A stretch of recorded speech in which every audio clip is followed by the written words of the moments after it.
Hello and welcome to our weekly Parsha Shir with a commentary of the Alshich Kodesh. This is the second season, and it's Parshas Toldos. The Shir is dedicated to Devorah Bas Elisheva, who needs a refuah shalema. And if you would like to dedicate the Shir to somebody you know who maybe needs a refuah or some other chizuk, or to celebrate something special in your own life, then please, as usual, simply get in touch by emailing me at yy@rabbiyyy.com, yy@rabbiyyy.com, and I'll be very, very happy to do that. This week's shir, the Alshich, takes us into fabulously interesting territory. I think I have to share the screen with you to let you, as we introduce ourselves to the part of Parshas Toldos, which we didn't cover in last year's shir. Oh, there's many parts the Alshich didn't, on the Alshich.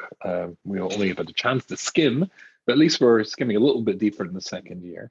So I'm going to share the screen with you. I would suggest you maybe take a screenshot so you can have it to hand. And of course, if you've got your chumash, maybe your little art scroll, the little one I like to keep handy, you'll find it on page 128. 128, yes. And we will refer to that, I am sure. I think Alshich might disagree with a translation or two. But let's share the screen and let's see the part of Toldos that we're going to look at this week through the lens, through the eyes, maybe I should say through the microscope of the Alshich Kodesh. So if I start sharing the screen with you and move this out of the way, here is our parsha. I do apologize, it's not very fabulously you get the idea. A bit more homemade than not quite professional, but maybe that adds to the charm. Anyway, Vahira of Ba'oretz. So we're at chapter Koflov and we're at Pasuk Aleph, and we're doing the bit where Yaakov Avinu. No, we moved on from the birth of Yaakov, etc. Sorry, Yitzchak Avinu, I should have said Yitzchak Avinu, and we're talking about the new famine that faces Yitzchak. Vahira of Ba'oretz, and there was a famine in the land. Milvad Hara'ov Harishain, apart from the first famine, Asher HaYavimi Avram, which took place in the days of Avram. That was the famine that Avram confronted as soon as he obeyed Hashem's first commandment in the parsha of Lech Lecha to go to the land which he tells him to go to. As soon as he gets there to the land of Israel, there's a famine and he has to go to Egypt. But Yelach Yitzchak, and now Yitzchak faces a very similar situation, and he decides to go and seek help or shelter from Avimelech. Avimelech, you remember, the king who took Sarah, the second king, to kidnap Sarah. Subsequently, Avram enters in a covenant with him. And we've talked about that, Avimelech and Avram in this season's shirim, if you just want to look back. Melech Pilishtim, the king of the Pilishtim in Grora, in a place called Gror. Most historians identify Gror, I'm talking Torah historians, identify Gror as being in modern day Gaza. Rashi certainly, if not mention Gaza by name, but the area of Gaza is the area of the Philistines, and that's not technically part of Eretz Yisrael. Not technically part of Eretz Yisrael. The Alshich, as we'll see, disagrees. Whatever Gror is, he says it is part of Eretz Yisrael. So whether they're identifying two different places, or whether the Alshich says that is the same place, but it is part of Eretz Yisrael, I'm not sure. Anyway, Vayar Elov Hashem, and Hashem appears to him, Vayamar El Al Tered Mitzrayim. Now don't go down to Egypt. I will see that the Alshich is going to say that was his intention. He'll go, as it were, a stopover with Avimelech, and then he'll carry on down to Egypt. Shochan Ba'oretz Asher Amar Alecha. Dwell in the land which I'm going to tell you about. Gor Ba'oretz Hazais, and then temporarily stay in this land. Strange. And I will be with you. Sorry, and I will bless you. Because Hashem promises, I'm going to give to you and your children all this land. And I will keep the Shavua. I will fulfill the oath which I fulfilled, which I made with Avram Avicham. And your seed will be as numerous as the stars in the heaven. Nasatu Zarcha is Kolor, is Arts Israel, and your children will inherit all of these lands. Is Baruch Bazarko Koi God Oretz. And all of the nations of the world will be blessed through you, through Yitzchak. That's exactly what it has to say. And then it goes on with one more point, and then we can leave it there because we're only looking at 5. So keep Akib, and the reason is because, what does the English say if I go over here? Yes, because Akib, agree. Akib Shama Avram Bekoli, because Hashem listened to my voice, but Yishma Mishmati, and he kept my well, how do they translate it? My decrees, okay. Mishmati, mitzoisai, my mitzvahs, kukoisai, my statutes, Torosai, and my Torahs, plural. Avram kept all of those things. Okay, fine. I'll stop sharing, but of course you can grab a screenshot of that, or again, if you've got the computer in front of you, and then we come back to me. All those different things that Avram, he says about Avram, you're going to get this land because Avram kept all of these things. Rashi tells us what all of these things were. What is that he kept? So if I can just find the Rashi. Now, where is it? Good. Okay, here we go. What does it mean? Well, Yishmar Mishmarti. So Rashi says here, it's very hard. Take this, make it a bit brighter here because it's easier to see. It's hard to read this very tiny print with all the special lights I've got for this, my makeshift Zoom studio. Anyway, so what does it mean? Mishmarti, Gezeres, Lacharkuk, Al Ashoris V'Torah. This word refers to what did Abram keep? Mishmarti. These are the Gezeres, the statutes that are ordained, rabbinic statutes to keep you away from making mistakes. So going Shneis La'arayas or Shuas the Shabbos. For example, something being the rabbi saying something is muktzah in Shabbos like a pen. There's nothing intrinsically wrong with a pen except you might come to write. But the rabbis made decrees to keep you away from violating a primary Torah prohibition by imposing a secondary layer or boundary of prohibition, muktzah, etc., so that you don't actually come to violate the primary prohibition. So that's what the Shemar. Abram kept them. Now, of course, you can ask the question, how did Abram keep these? The answer was, he was a prophet. He saw that these were going to be the statutes of the Torah after the Torah was going to be given, and he kept them spontaneously. We know this famously from when the Malachim appear to Abram tells him that Sarah is going to have a child. She's in the tent making ugois, and Chazal say she was making matzahs because it was Erev Pesach. Erev Pesach? Pesach? Pesach is when his children's children come out from Egypt. No, they're not born yet. 6 generations later, we make him making matzah. Matzah's never had a matzah, never had a Pesach, never had Yisrael. There's not yet been a Yeridus Israel of the Jewish people. And the answer is because he was a prophet, he saw all this, or she saw all that too. She was a greater prophetess than him. And therefore, the laws, the rabbinic laws that were going to come later, that would be included here. Mitzvaisai, when the Apostle said, and he keeps my mitzvahs, devorim she'ilu lo niktavo roim heim litzavos. Going gezel v'shivkos domim. This is interesting. Mitzvaisai refers to the mitzvahs which, even had they not been stated as commandments, would be spontaneously and automatically assumed and kept by any societies, like violent crime, mugging people and murdering people. And in almost every society, that's considered bad. Chukoisai, what are my chukim? And Rashi says, Devorim sheyitza ra ba'umas la'olam neshavana alehem. These are the various laws which the non-Jewish world and the Yetzer Hara says, what's the point of that? Shatnez, says Rashi, wooden them together. What's the big deal? Not eating pork. Come on. The answer is that Avram kept them as well. And then, what else does he say? Goisai, yeah. So read She'ein Tam Badova. There's no philosophical reason for them. Badova El Gezeres Melech v'chukosav al Averes. Lehe Evitarosai. And why does it end up by saying Antaras in the plural? And he kept my Taras. And the answer is Lehevi Torah Shabbal Peh. That was not Torah, the plural, the Torah Shebiksav and the Torah Shabbal Peh. Avram Avinu kept both the Torah Shebiksav and the Torah Shabbat. Okay, I better keep that open there. We're going to probably need it shortly. And then we're just going to go straight to the Alshich, because you've got some questions to ask. That's why I think this week it's going to be extraordinarily useful if you have the. That's why I showed you that on the 5 psukim, and I think we'll actually get through all answers to his 5 questions on these psukim. Take us into extraordinarily interesting territory. But let me read to you what he says. Question number 1: Omer milvad. What's the word milvad mean?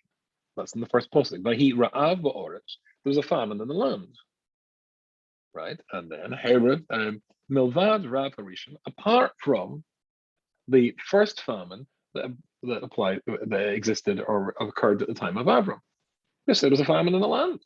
What's this? Why is it related, juxtapose it to the famine that Avram Avinu went through? Question number 1. What's the significance of that? Question number 2. Quite long, this, a bit tricky. Omra, Shikon ba'oretz, asher amar lechem. Dwell in the land which I am telling you to dwell in. Shouldn't I say go to the land, which is what Hashem said to Avram, it's a land which I'll show you. No, it says here, dwell in the land, Shikon ba'oretz asher amar lechem, which I already spoken to you about. But Miyasa, it seems to be totally redundant. Why not just go straight and say, stay here, stay in this land, which is what the pasuk goes on to say. Let's look at the pasuk and remind ourselves. But he all boris, Nolvad Arav Rishon. There was a famine in the land apart from the original famine for Avram's time. Shahoy Bemi Avram. But Yelach Yitzchak El Avimelech. Yitzchak goes to Avimelech. Melech Pilishtim Grora. But Yera Alav Hashem, and Hashem says to him, the Yomer El Tered Mizram, don't go down to Egypt. Shakain Ba'oretz. Shakain Ba'oretz Asher Amar Lecha. Stay in the land which I will show you. Which is the land who's already in, no? Because that's what it says. Gur Ba'oretz Azos. Stay in this land. Very strange. Okay, Gimel, question number 3. After it says you should dwell, why does it go and then say gur, temporarily stay? Gur, shikun. Shikun seems to be a more permanent staying, but gur is certainly a temporary staying. But if he says you've got to shikun in the land, why do you have to say gur? It seems to do contradictory things. Is he staying in the land temporarily or permanently? And God seems to say both to him, room for confusion. Certainly room for the call for elaboration. 4. Lamashin haloshin mishkan lagur. And why does it change from 2 expressions? One, I'll say mishkan or in the land of show you, and mishkan where you're staying. It would be permanent in both cases. 5. Omer ba'avram ba'avercha, and I will bless you. That's the Kabbalah. And if you do, I will give you all sorts of rewards.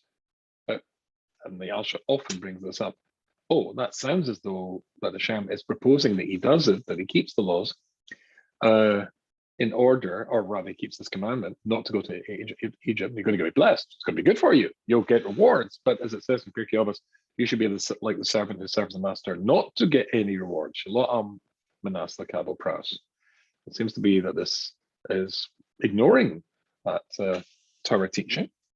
2 more. Because I'm going to give you this land. He said, I'm going to give this land to you and keep the Shavuot, the oath. Keep the, if you stay in this land, it's going to be yours, and I'm going to keep the oath I made to Avram. What would be? So, as he says, so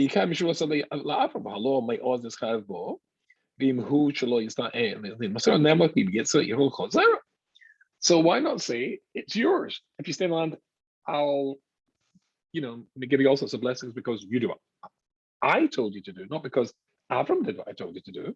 I told him to do.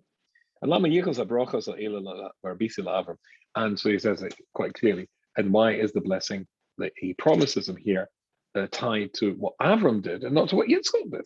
After all, Akedas Yitzchak was Akedas Yitzchak. It was him willing to give up his life. It's, of course, the classic question. It's counted as one of the 10 tests of Avram. What about Yitzchak? To be willing to sacrifice yourself, that's bigger. After all, at the end of it, you're dead. Avram did the killing, or was willing to do the killing, of his own son, and that's a big thing, of course. But Yitzchak was willing to allow himself to be killed for Hashem. Surely dying for Hashem is bigger than killing. for Hashem, even though it is your own son. So why is it that all the blessings that Yitzchak is being promised by Hashem is because of what he promised to Avram? What about me? Is my contribution nothing? You might think. Okay, or is his contribution nothing? So let's straight into the Alshich, and he's going to take us into some incredibly interesting territory. And I've got Reb Shlomo Wolbe's Sefer, Ali Shar, Helik Base, waiting just over there, because I'm going to have to bring him into the discussion, because we're going to be discussing several things here.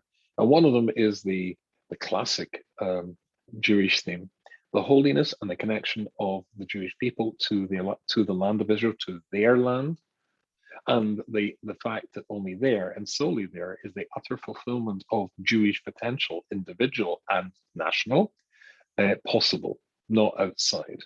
And that seems to be hinted at when Hashem says, don't go down to Egypt. And the Alshich, who certainly says that wherever Avimelech was living, that was the place, which was a part of Israel, is emphasizing only staying in the Eretz Yisrael. That's going to be crucially important for Yitzchak. The question is why? Why couldn't he go to Egypt? What's the problem? So with all of that as an introduction, let me start reading to you what the Alshich has to say. And he says, we've already said, Ki Avram harosha lelechas Mitzrayim. Now we know that Hashem certainly said to Avram, the Alshich says that clearly, that it's that you've got permission, you're green lighted to go to Egypt. When he comes to Israel, like I said at the beginning of this year, he faces a famine, and then he goes down to Egypt. Hashem gave him the green light. That was not problematic. Because of the famine. Because which it makes quite clear the rabbi said that. So you might think, there's a distinction. There was a famine and Avram was allowed to go to Egypt. Yitzchak faces a famine, he's not allowed to go to Egypt. I know why, you might say to yourself. The reason that he's not allowed to go to Egypt is because it wasn't such a bad famine. Avram's famine was much, much worse, and therefore he really had little choice. But Yitzchak's famine was not so bad, and that's the reason. And that would be an enormous mistake. But you might think that would be quite a reasonable assumption for someone who doesn't delve deeply into the words of the Pesukim or all the books that are surrounding me. Then did I tell you that somebody complained that why have I got all books in the background? First of all, somebody said it's a background, the cheek. No, these are my sorim, or some of my sorim. Second of all, he said, why do you get all the rabbis have books? Well, kol hakavod to all the rabbis. I make no claim to be anything other than just a rabbi. So therefore, of course, I'm going to have Gemaras and Tanakhs and various other sorim behind me. What else would a rabbi have? Harry Potter. Anyway, so basically, he says, I've already explained that Avram was given permission to go to Egypt. But maybe the reason was why Hashem, what's the difference that he prevented Yitzchak? Going down to Egypt. Maybe it was a different, it was a lesser famine, not such a severe famine. That's why, answering question one, there was a famine in the land. If we look back at question one, or it's milvad hara'av rishon. Milvad. Apart from the famine that Avram experienced, there was another one. It was the implication of milvad, says the Alshich, means it was just as severe, right? Not just this, but this. Milvad. Both of them were equally severe. And the juxtaposition of the two with the word milvad suggests that equality. Therefore, and as I say, Bahira of Milvad Harav Arishon, Kalam, as if to say, Kizeh Hasheni Loi, Misyachas Elov, that the second one is connected, Misyachas, to the first one. God Kamoyu, as severe and as awful as the first famine was. The and then Avram, and therefore, if Avram was given the green light, Lo Hoshi Yitzchak, but Yitzchak was not given a green light. It was not because of there was a difference. There was the actual physical circumstances, the crisis that both faced. For one, it was appropriate to go to Egypt. For Yitzchak, not. Ki oila tamima hoya, because, and Rashi says this, because he was offered as an oila tamima, as a burnt offering to Hashem. As we all know, we just mentioned that before. That's the story of Yitzchak. But to be an oila tamima is a suggestion that Yitzchak reached an incredibly high spiritual level. And indeed, Avram, Yitzchak, and Yaakov. Yaakov is the fulfillment of this. Avram is chesed, and Yitzchak is fear of God. Avram's relationship is with Hashem. Yitzchak's relationship is with Elohim, the strict side of Din, of justice, the strict side of God's of judgment. He welcomes the strict side of God's judgment, which incidentally is why Yitzchak, when you think about this, is effectively the invisible man of the Ovis. We learn quite a lot, obviously, for people who live to be 130 years or so. We learn very little of their life in the Chumash, but certainly relative. Yitzchak, we learn much more about Abraham, much more about Yaakov. Yitzchak there's very little there. And I once saw, or perhaps heard, can't actually remember now. The reason is because Yitzchak because his approach, his Mahalach HaChaim, his derech in Torah, was so strict, as it were, an embrace of the strict side of God, that we, so much lesser than he, could in no way emulate that. So what we learn from him has to be filtered, and certainly has to be or diluted, and certainly has to be limited, or is automatically limited, because we only get the bits that we can learn from. But so much of him was so strict, as he says here. Will be. This is going to be a very critical key for unlocking the questions the Alshich asks. If you just hang in there with me for a few seconds. Because he was an Oila Tamima, but to say Oila Tamima, he was a offered as sacrifice to God, is to suggest also he was on an incredibly high level, and as a consequence, he could not go outside Eretz Yisrael. But I'll let the Alshich carry on.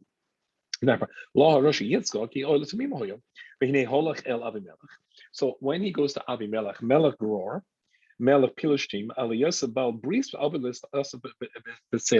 because remember, as I mentioned before, Avram and he had entered into a covenant. Avimelech is somebody who is Makir, recognizes Hashem is Barach, Avram's God, everyone's God, but as it were, with the stamp of Avram Avina's service and avoida religion, and has embraced that to a very large extent. So therefore, there's a fraternal connection, an amicable relationship between them. I will go there, and he will be able to help me in the famine. And it just happened to be, says the Alshich, interesting, just happened to be that Avimelech was in Gror. Kings often traveled around from city to city, maybe inspecting projects and walls being built, or fortifications, but he just happened to be in Gror. It's not, as we're going to see in a second, the Alshich says that Yitzchak went there because it wasn't Eretz Yisrael. Not at all. He went there because Avimelech was there. He just happened to be in Gror, which isn't Eretz Yisrael. But Alkein Holach Gam Hu Legror, and that's why he went there. Shahoya Eretz Yisrael, which was Eretz Yisrael. Sorry, Shahia Eretz Yisrael. And there the Alshich clearly says that it wasn't Eretz Yisrael, which is something Rashi suggests it wasn't in Eretz Yisrael. If you look at your Rashi in Yud Beis, if I turn the pasuk, is it Yud Beis? Yes, in Yud Beis. And then in the it says there, the Eretz Hahi. Let's read the pasuk to you. Yud. Omra keep the almost on it. Yom Avimelech Mazai Sasisa Lona B'Kamat Shokov Echram. What this was after, this is a bit later on when Yitzchak pretends, just like his father did, that his wife is his sister. And Abimelech discovers this, and he says, "What have you done to us?" It could have been somebody would have taken her as a wife and committed adultery accidentally. It'll be entirely your fault. History repeating itself, obviously, or seeming to. And then your fault. V'yatzav Abimelech is kol ha'om lemor and nagia ba'isha hazeh b'ishto imosim, and every touches her would die. No, I'm looking for the Eretz Hazayis. Where's that? Oh, the Israel Yitzchak the Eretz Hahi, and Yitzchak seeded in that land. And let's see how the article translates it. And Isaac sowed in the land, and that year he reaped 100-fold. So despite the fact there was a famine, he sowed crops and they grew. But here it's very interesting. The Eretz Hahi, Al-Fapi says Rashi, She'ena Cheshuva Eretz Yisrael, even though that the land of Gror, is not considered like Eretz Yisrael, Atzma itself, Eretz Shivas Gaim, and it's considered to be the the lands of the seven nations.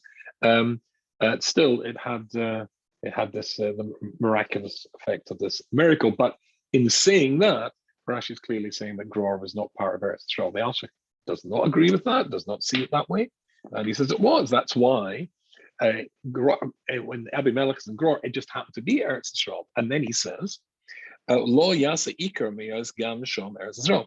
He went to find Abimelech there.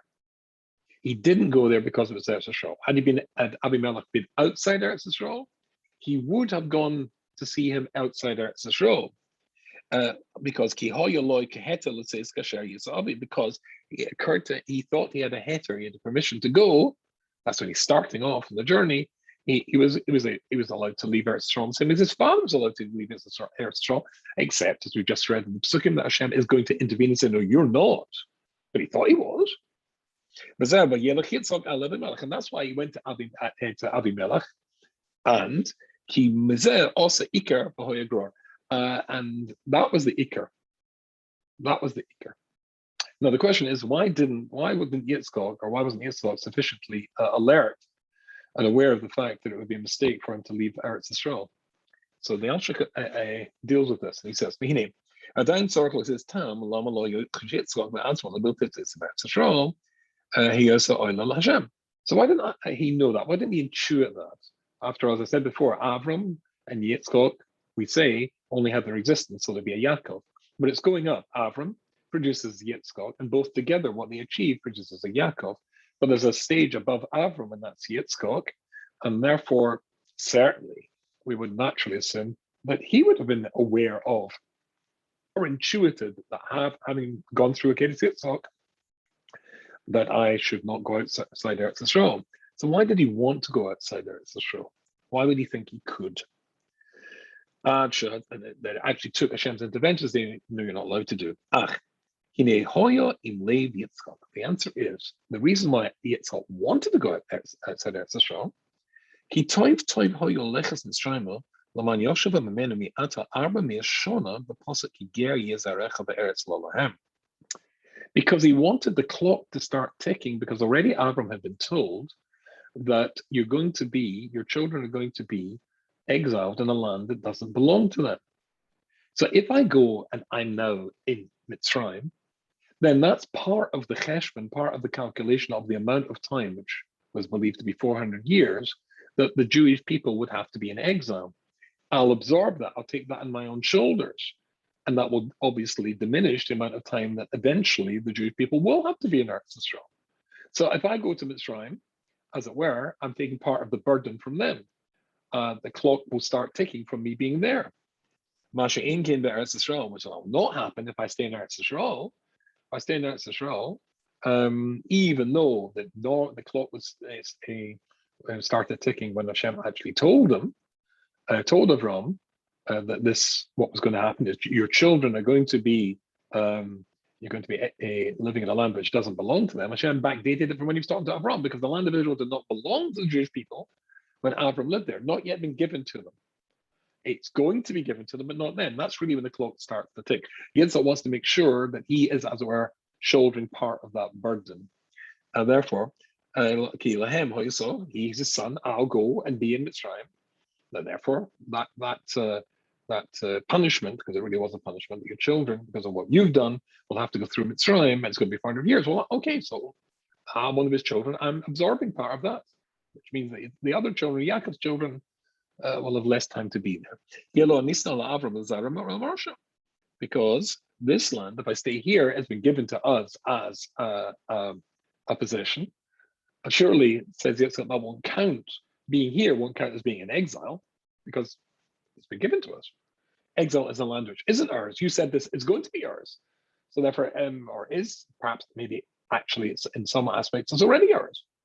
So therefore, okay, V'yar all of Hashem, and that's why it's Hashem appears to him. V'yomer al tered Mitzrayim, don't go down to Egypt.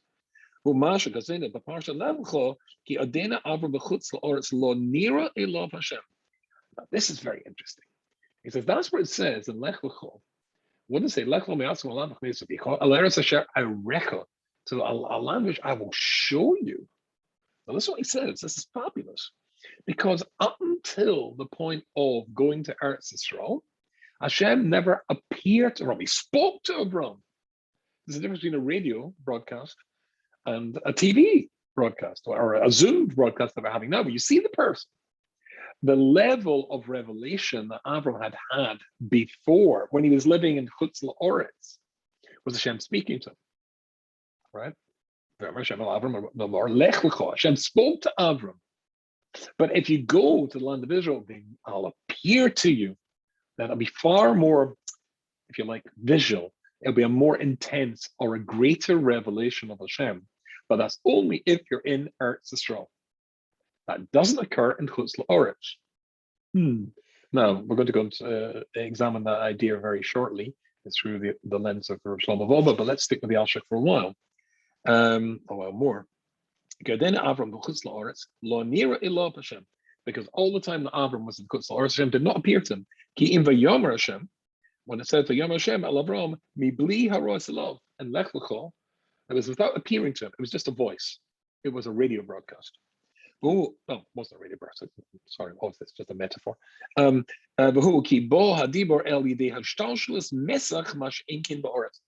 Because there is some sort of barrier, it's like a telephone line where it's a bad line. It's a bad line. The connection's a bad line in Chutz La'aretz. It will not be a bad line. It will be a far more intense and far clearer message or closeness between prophet and Hashem in Eretz Yisrael. So already, which is something we're going to be talking about more in a second, the land of Israel somehow or other, and we'll examine this, somehow or other allows a clarity of connection or an intensity of connection between a Jew or the Jewish people and God, which they will simply be incapable of achieving in Chutz La'aretz. And that's what Hashem says to Yitzchak. Don't go out. Let's look what happened to Avram. I could not appear to him with that level of intensity when he was outside Eretz Yisrael.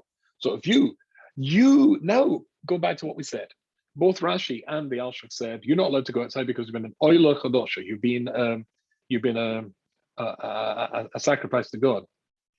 Leaving aside, of course, the historical reference, but it also means you're in such a high level for you on such a high level which is achieved and was achieved in Eretz Yisrael, to go outside Eretz Yisrael and lose that level of connection. Quick story. There was somebody who appeared, must have mentioned this in previous year, but I was Zayka to be in Gateshead. There was somebody who appeared collecting. He lived in Meir Sha'arim. It's called Reb Leib Friedman, Zikatzadik Kodesh Livrocha. And both my Rosh Yeshiva, Reb Leib Gurvitz and Reb Leib Lapian, said that if anybody is one of the Lamed Vov Tzadikim, he was. Meir Sha'arim, and this is going back to the 70s, where poverty meant hunger, real hunger, and rags. And when he appeared in Gateshead Yeshiva, I thought he was precisely that. I mean, he looked like a tramp. Didn't know who he was. He actually davened beside me for some reason. And the great discussion of davening beside him. And it came out that the Rosh Yeshiva considered him to be one of, if anybody was, the hidden Lamed Vov Tzadikim upon whom the world stands, he was certainly one of those, which, as it were, caused quite a stir amongst the boys in the yeshiva, and me standing next to him as well.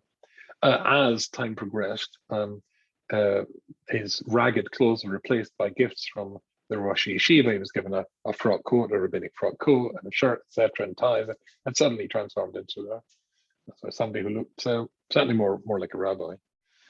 I seem to remember he was wearing shoes that were platform heels. I remember platform heels, and I didn't know where to get those from when he arrived. Anyway, then we went back to Eretz Yisrael. And in Meir Sha'arim, he who was considered to be poor, even by the people in Meir Sha'arim, he immediately gave away the clothes to poor people. Anyway, the second time he came collecting for a daughter's chasna, and I never saw this in yeshiva ever, Rabbi Avram Gurvitz, Shlita, the Rosh Yeshiva Gateshead, came in to the dining hall, and we're all sitting there eating, and he banged on the table, and he said, Reb Leib feels that being in Chutz La'aretz is affecting his avodah, affecting his connection to Hashem Yisborach. And remember, on that connection, together with 35 other outstanding and hidden tzaddikim, the world depends, we have to redouble our efforts to get him the money he needs for his daughter's chasna. And we were told to go. Never heard of that. The yeshiva was suspended as the bochum were sent all over the place. wherever they could to raise funds. I went to Glasgow, where I come from, and had remarkable success. And I'm hopelessly collecting money. And anyway, basically, I brought my money back. Everybody brought the money back, and was able to go back to Eretz Yisrael. But there is a good example of a tzaddik who's going to be negatively affected by being outside Eretz Yisrael. So Yitzchak, the level you've been in the oil, you've been at the highest spiritual level. That is in part because you're in Eretz Yisrael. Desert Eretz Yisrael, go to Chutz La'aretz? No, even for the right reasons you're choosing, in order to lessen the burden from your children in the future. No, you can't go. So Al Yidei Ishtalshus and Mash Inkin Ba'orich.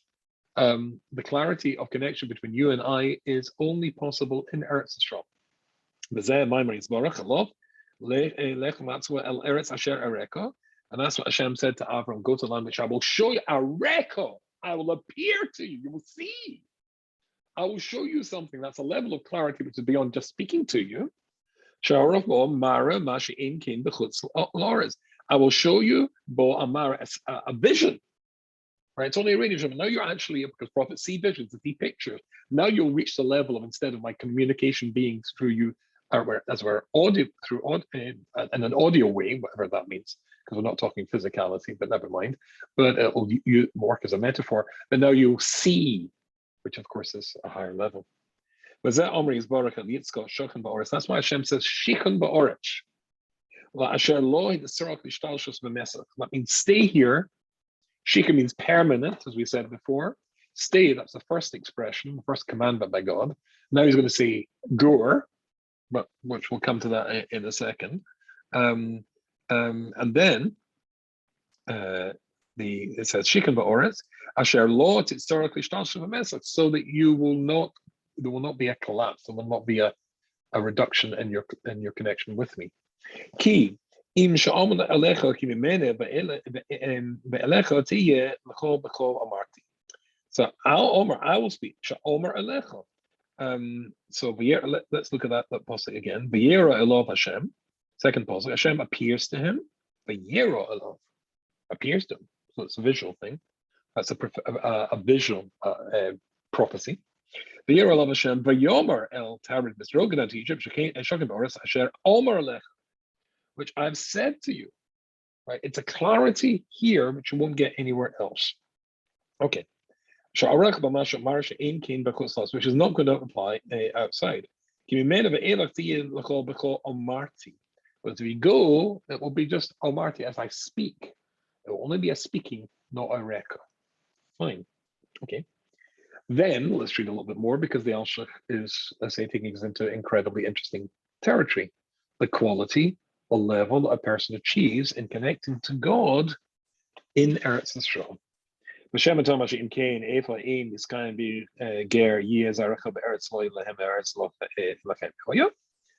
if that's the case and I don't go out, then how could it possibly be that I am part of the story of the clock ticking of the 400 years, which will mean that the burden will be lifted from my children in Mitzrayim, if I'm not experiencing Golas in a land that's not mine, because I'm staying in Eretz Yisrael. Hashem says, don't worry. I will consider that the Gerish, the temporary, as Yaakov Avinu went down to Mitzrayim, Lagur Sham, to temporarily stay there. Gur is also, there's a foreigner there in a land that didn't belong to him. I will consider you to be a Geras here as well. Look at the pasuk again. And next pasuk, Gur ba'oretz hazayis. And it will be considered as though you're not in Eretz Yisrael. I will make that part of the cheshbon of the 400 years as though you did leave Eretz Yisrael, because truly it's not yet yours. So that you're worried about, you think you have to go outside Eretz Yisrael to physically, literally manifest being in a Golas, that doesn't apply. I'll consider it as though you're in Golas, even in Eretz Yisrael.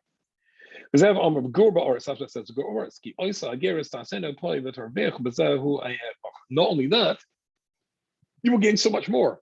Look at the pasuk there. If you grab our or psukim, or if you look at your screenshot, Gur ba'aretz hazos be'eya imcha, and I will be with you is the normal translation. And then we'll see the Alshich's got something else. What does that mean? Even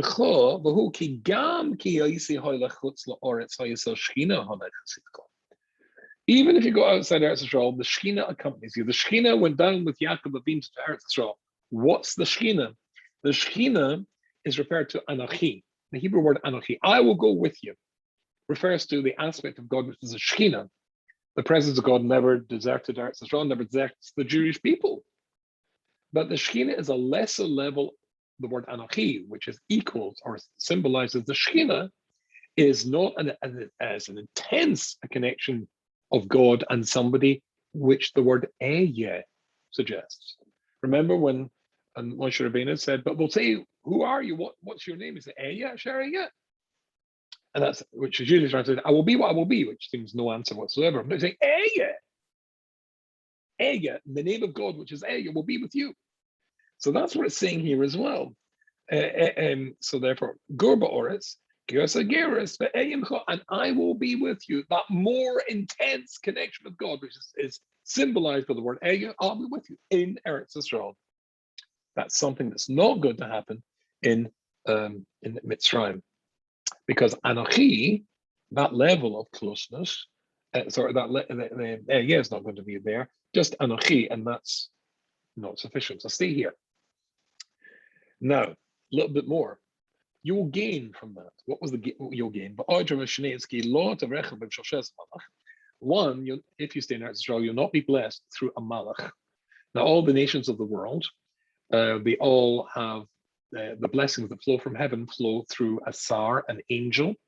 It's called a sar to them. But the Jewish people in the land of Israel, this certainly points to what we're talking about before, in the land of Israel, that comes directly from God. Directly from God. Okay. When it says, when God says, and if you stay here, I will bless you. And I will bless you. You will not get your blessings through any angels. And he's hinting, and you won't have to when you're going to Abimelech, you won't have to go to Abimelech. Blessings will come through you. Abimelech will be blessed through you. So stay in Eretz Yisrael, stay in Gror, stay with Abimelech. You don't have to rely on him. I'm promising you, you'll be giving to him. Now, trying to rush. Hashem Atamar calls in Kizehu Yamamatona Sha'achatich et. No, sorry, I'm missing this button. Yeah, Hashem Atamar, maybe you'll say, Ma Aftech Liyaki Lazari. As I said, it's going to say like this. That's great, but how will I know that my children are going to get this blessing? How am I know my children are going to get this blessing?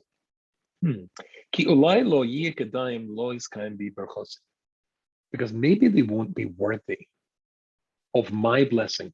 Because the blessing you're giving me is me Yitzchok, who operates and relates to you, and you relate to me at the level of Midas Adin, the strict side of judgment.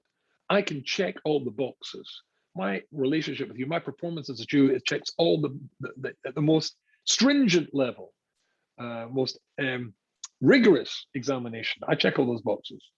But that's the blessing that my children will be able to live in the land of Israel that you've offered me here.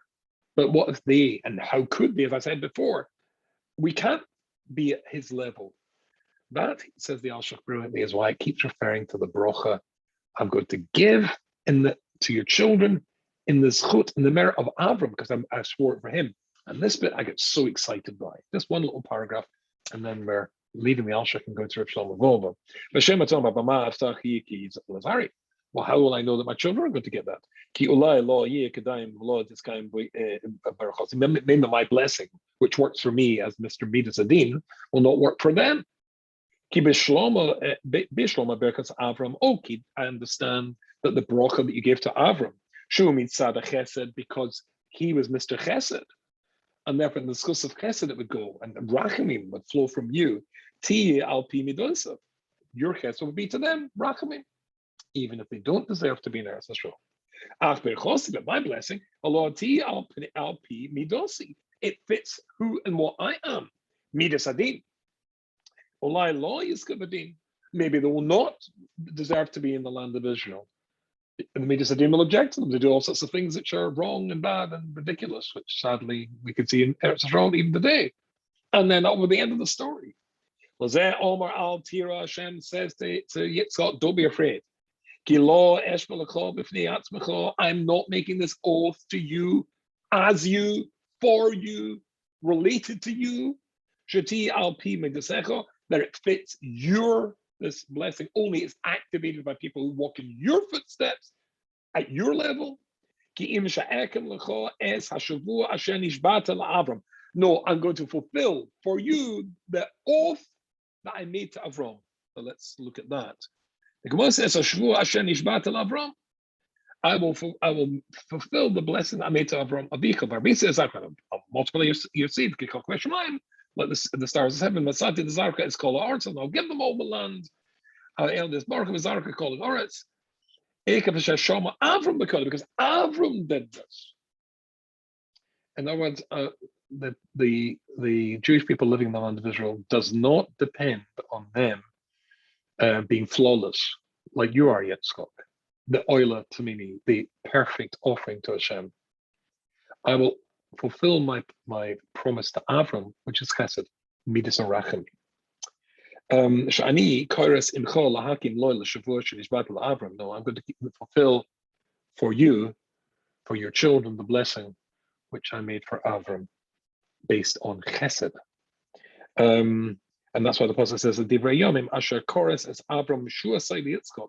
Asher Kores as Avram, who made a bris, a promise to Avram, Shua Sai Yitzchak, and Shua Sai, and Avram, the Shavua that I made to Avram, his Shavua, Yitzchak. I'll pass that on to Yitzchak as well.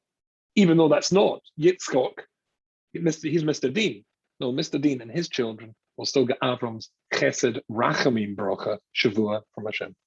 Shahu Shavuos shall Avram the Yitzchak below Pnei Atzmai Balti Alpi Midas Adin. Were it to be that the bracha to Yitzchak, that his children will be like the stars in the heaven and they'll be blessed, the world will be blessed through you. If they walk in your footsteps, it would never work. I will skip you and relate it back to Avram. They will be like the stars in the heaven and their blessing to the world as a chesed to Avram, even if they are not on the level of Yitzchak, even if we do make mistakes, which of course we do. And that's why he says that you can find that this oath that Hashem makes, this oath, this promise, which he makes to Avram, he repeats to Yaakov, but not, the word Shuasai is not directly to Yitzchak. It's not a deal, a promise to him, an oath to him. No, it will be the oath of Avram or of Yaakov, but not at the high, strict level of Yitzchak. What interesting stuff. But let's see if we can expand on that a little bit. In Rav Shlomo Wolbe, totally brilliant genius, in his Alishar Chelik base, in page Nun base, there is an essay called Makam of Zman Shel Adam, the Mokum and the Zman of a person. Let me read this to you here, and this is the sefer. A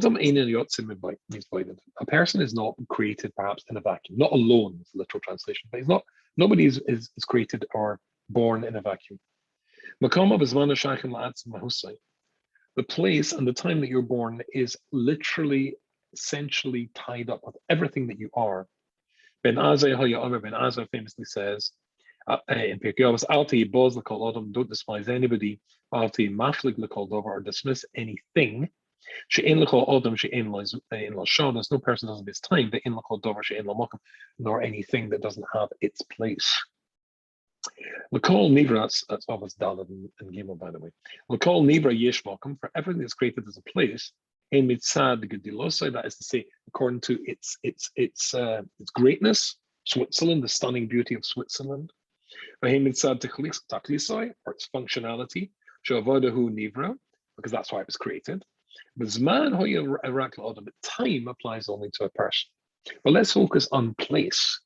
But the place, there is a place which is created for a person. Don't go down to Egypt, Hashem says to Yitzchak. It's a place which, I missed this a little bit out in the Alshich, come to think of it, which it will be hard for me. I'm going to go back to the Alshich and quickly see if I can find that.